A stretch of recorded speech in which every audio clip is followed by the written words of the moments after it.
Welcome to LobbyComply Pod from State and Federal Communications. We are your source for lobbying, compliance, ethics, campaign finance, and election news from across the country.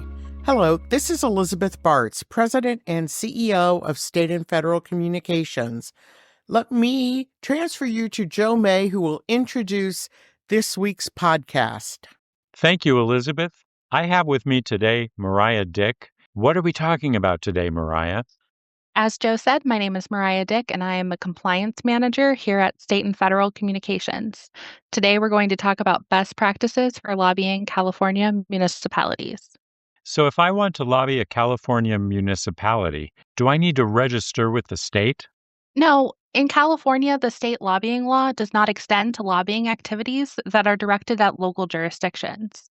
So if you're registered at the state level, that registration does not cover any activities that are directed at local bodies. Since a state registration doesn't cover local lobbying efforts, how should I approach lobbying at the local level in California? Well, first, you're going to want to specifically identify the jurisdiction you want to interact with. You want to do this first because not every local government or local government body in California has a lobbying law. For example, Bakersfield doesn't have a lobbying law, while Anaheim does. So depending on the jurisdiction you're targeting, the requirements are going to vary. Okay. You mentioned local body in addition to local governments. What do you mean by that? Well, in some jurisdictions, a school district might have a lobbyist law or a lobbyist policy that's separate from the city's lobbyist law. So you really need to think very specifically about who you're going to be interacting with when you're making your lobbying plan, because requirements can vary even in the same city.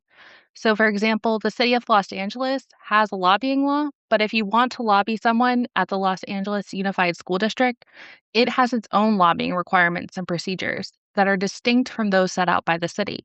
You can never assume that your registration with one body will cover your interactions with another. Lobbying laws in California don't offer a one-size-fits-all approach. But what about the state's gift laws?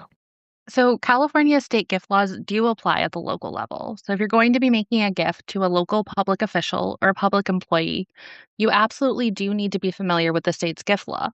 However, localities are also permitted to adopt their own gift laws. So, you still need to drill down to the local ordinance level when you're considering a potential gift to see if it will be permitted.